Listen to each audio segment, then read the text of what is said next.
So hello guys, welcome back to my YouTube channel the study room. और आज हम लोग पढ़ने वाले हैं NCERT class 8 science chapter 1 crop production and management का पार्ट 4। तो चलिए स्टार्ट करते हैं। Adding manure and fertiliser 1.5 the substances which are added to soil in the form of nutrient for the healthy growth of plant are called manure and fertiliser. मतलब soil में nutrients के लिए जो हम ऐड करते हैं सब्सटेंस, उसे हम लोग मैन्योर और फर्टिलाइजर कहते हैं। I saw a healthy crop growing in farm. In the neighbouring farm the plant were weak, why do some plant grow better than other. मतलब वो देखा कि एक फार्म में प्लांट बहुत ही हेल्दी हैं, अच्छे हैं, और उसी के बगल वाले नेबर में, उसी के बगल वाला फार्म में सारे प्लांट एकदम वीक, कमज़ोर हैं। तो ऐसा क्यों होता है कि कुछ प्लांट स्ट्रांग होते हैं और कुछ plant weak? Soil supplies mineral nutrient to the crop. Soil जो रहता है वो मिनरल और न्यूट्रिएंट्स क्रॉप को सप्लाई करता है। These nutrient are essential for growth of plant. ये न्यूट्रिएंट प्लांट के ग्रोथ के लिए बहुत ज़रूरी हैं। In certain areas, farmer grow after crop in the same field. मतलब कुछ एरिया में फार्मर क्रॉप को ग्रो करता है after crop in same field. मतलब कि एक क्रॉप है, उसी के बाद फिर एक और क्रॉप वही सेम जगह पे जल्दी एक कटा और फिर दूसरा लगा दिया। The field is never left uncultivated और फेलो। मतलब जो फील्ड रहता है वो कभी भी अनकल्टिवेटेड नहीं रह पाता है। The field is imagine what happen to the nutrients. मतलब इमेजिन करिए कि न्यूट्रिएंट्स के साथ क्या होता होगा। Continuous growth of crop make the soil poorer in certain nutrient. मतलब कंटिन्यूअस उगाने से क्रॉप प्लांट ये हो जाता है, न्यूट्रिएंट उसका कम हो जाता है। Therefore, farmers have to add manure to the field to replenish the soil with nutrients. इसलिए फार्मर मैन्योर ऐड करता है ताकि फील्ड में वापस से न्यूट्रिएंट्स आ जाए। This process is called manuring. इस प्रोसेस को मैन्योरिंग कहते हैं। इम्प्रॉपर और insufficient manuring result in weak plant. मतलब अच्छे से नहीं और कम मैन्योर डालने से प्लांट वीक रहता है। Manuring is an organic substance obtain from decomposition of plant and animal waste. मतलब मैन्योर एक ऑर्गेनिक सब्सटेंस है जो कि एनिमल और प्लांट के डिकम्पोज होने से बनता है। Farmer dump plant and animal waste in pit at open place and allow it to decompose. मतलब वो एक फील्ड में गड्ढा करते हैं और फिर उसमें एनिमल और प्लांट वेस्ट डाल देते हैं उसे डिकम्पोज होने के लिए। The decomposition is caused by some micro organism. कुछ माइक्रो ऑर्गेनिज्म की वजह से डिकम्पोजिशन होता है। The decomposed matter is used as organic manure.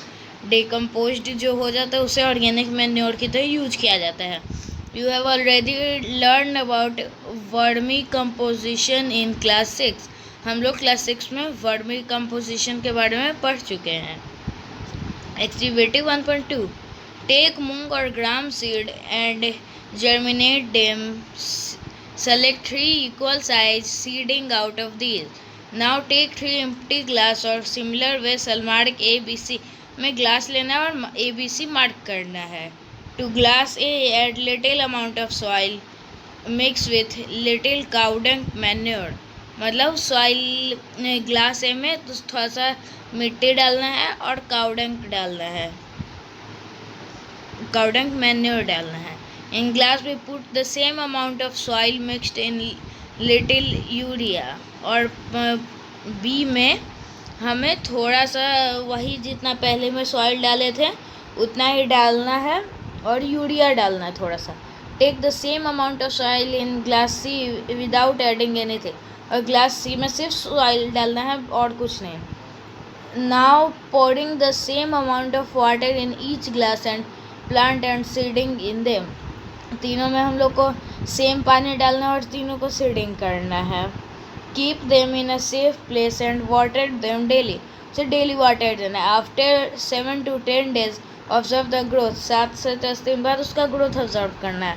So हम लोग देख सकते हैं कि ए हुआ है, ठीक है, सबसे ज़्यादा अच्छा बी हुआ है और सी सबसे कम है. Growing seeding with manure and fertiliser, मतलब बी सबसे ज़्यादा अच्छा है जिसमें यूरिया मिक्स था, ए उसके बाद है जिसमें काउडंग मैन्योर था, और सी में जिसमें कुछ नहीं था वो उतना अच्छा नहीं हुआ है, उतने अच्छे से ग्रो नहीं किया है. Showed better growth of plant.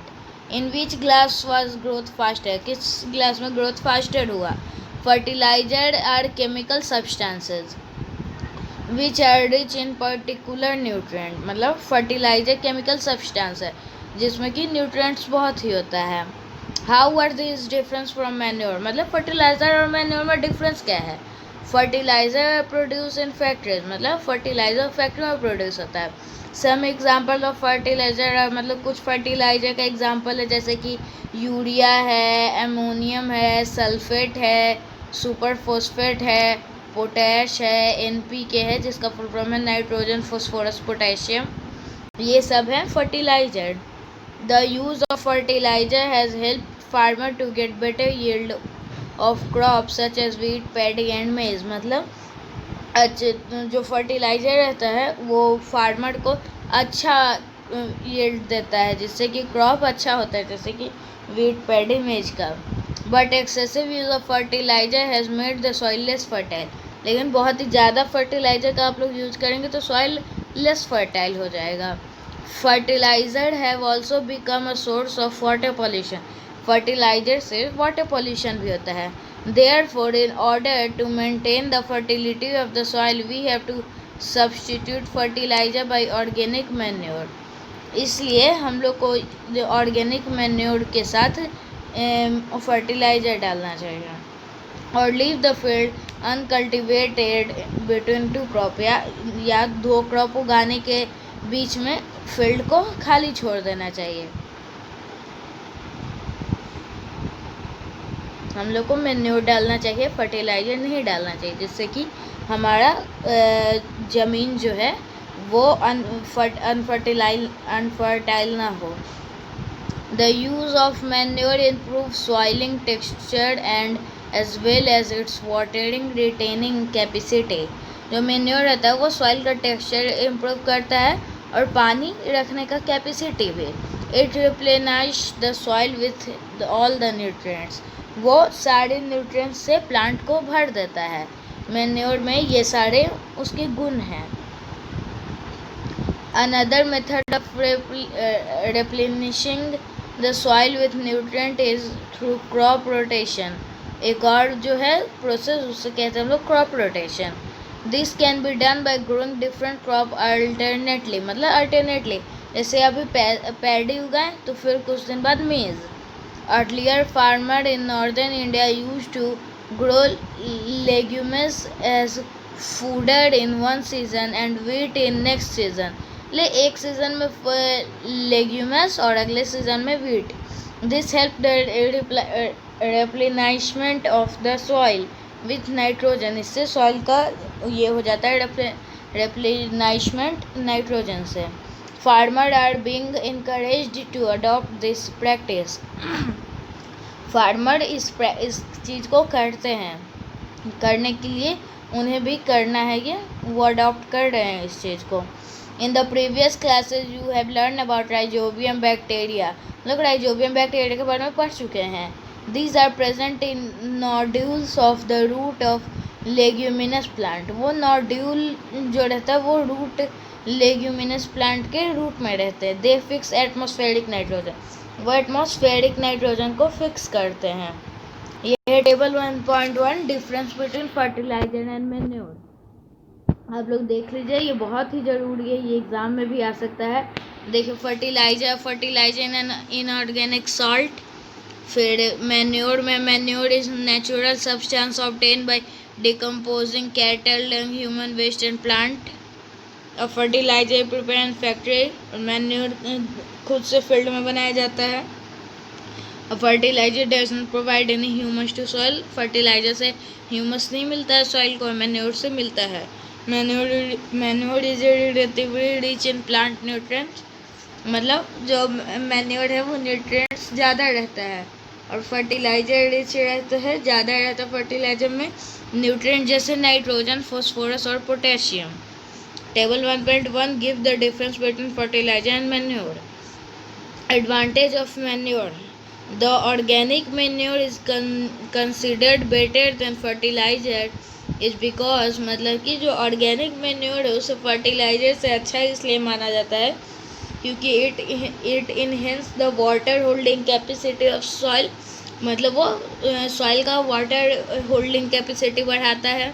It make the soil porous due to which exchange of gases become easy, वो सॉइल को पोर्स बना देता है, पोर्स, जिससे कि सॉइल का एक्सचेंज गैसेस इजीली करता है soil. It increase the number of friendly microbe, ये फ्रेंडली माइक्रोब जो अच्छे माइक्रोब होते हैं उनका नंबर बढ़ा देता है। It improve the texture of the soil. 1.6 irrigation: all living being need water to live. Water is important for proper growth and development of flower, fruit and seed of plant. Water बहुत ही ज़रूरी है plant के लिए। Water is absorb by the plant root, plant root water absorb करता है। Along with water mineral and fertiliser also absorb, मतलब water के साथ मिनरल और फर्टिलाइजर भी अब्जॉर्ब होता है। प्लांट कंटेन नियरली 90% वाटर, मतलब प्लांट में 90% वाटर ही होता है, 100% टोटल होता है, 90% water. Water is essential because germination of seed does not take place under dry condition, क्योंकि वाटर इसलिए ज़रूरी है क्योंकि जर्मिनेशन जो हमारा प्रोसेस है वो ड्राई कंडीशन के अंदर नहीं हो सकता है। Nutrient dissolve in water get transported to, nutrients dissolve in water get transported, मतलब जो न्यूट्रिएंट्स रहते हैं डिजॉल्व वो ट्रांसपोर्ट होते हैं ईच पार्ट ऑफ प्लांट, वो प्लांट के सारे पार्ट में चले जाते हैं। Water also protect the crop from both Frost and hot air currents, मतलब जो प्लांट रहता है वाटर रहता है वो प्रोटेक्ट करता है क्रॉप को फ्रॉस्ट और हॉट एयर करेंट दोनों से। To maintain the moisture of the soil for healthy crop growth, जो मेंटेन करने के लिए मॉइस्चर सॉइल का और हेल्दी क्रॉप ग्रोथ के लिए field have to water regularly, मतलब फील्ड को वाटर रेगुलर देना बहुत ही ज़रूरी है। The supply of water to crop at different interval called irrigation, मतलब टाइम टू टाइम क्रॉप को पानी देना उसे इरिगेशन कहते हैं।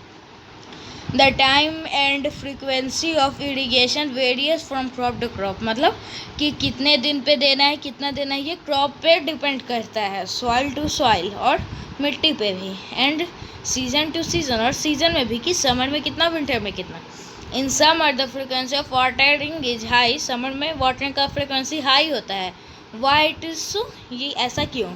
Could it due to increasing rate of evaporation of water from the soil and leaves, क्या soil और leaf के evaporation ज़्यादा होता है इसलिए? I am very careful this year about watering the plant. Last summer my plant died up and died, मतलब वो पानी नहीं देता उसके प्लांट मर गए थे last year. Source of irrigation: The source of irrigation are well, tubewells, pond, lake, river, dam and canal. ये सारे हैं irrigation के source. Traditional method of irrigation: The watering available in well, lake and canal are lifted up by different method in different region for taking it to field. मतलब well से पानी निकाला जाता था और फील्ड में पानी डाला जाता था। कैटल और human labour is used in this method, मतलब कैटल या जानवर या ह्यूमन इस मेथड में काम करते थे। So this method are cheaper but less efficient, इसलिए ये मेथड सस्ते थे लेकिन कम इफ़िशिएंट थे, ये ज़्यादा इफ़िशिएंट नहीं थे। The various traditional way are, जो ट्रेडिशनल वे हैं वेरियस वो है मोट यानी कि पुली सिस्टम। ये हम लोग देख सकते हैं कि यहाँ से निकालना रहता है और पानी डालना रहता है। फिर है हमारा दूसरा चेन पंप, जो कि हम लोग यहाँ देख सकते हैं। फिर हमारा धेकली, ये है हमारा धेकली, देख लीजिए। और फिर हमारा राहत, जिसमें कैटल का यूज किया जाता है। Pump are commonly use for lifting water, मतलब पंप कॉमनली वाटर लिफ्ट करने के लिए यूज़ किया जाते हैं। Diesel, biogas, electricity and solar system is use to this pump, मतलब सोलर सिस्टम, डीजल, बायोगैस, ये सब से इन पंप को चलाया जाता है। मॉडर्न मेथड ऑफ इरिगेशन, यहाँ से हम लोग पढ़ेंगे पार्ट 5 में। अगर आपको ये वीडियो अच्छा लगा तो इसे लाइक करें, हमारे चैनल को सब्सक्राइब करें और बेल नोटिफिकेशन को ऑल पे सेट कर लें, ताकि जब भी हम लोग इसका नया पार्ट डालें तो ये सबसे पहले आपके पास पहुँचे। Thanks for watching.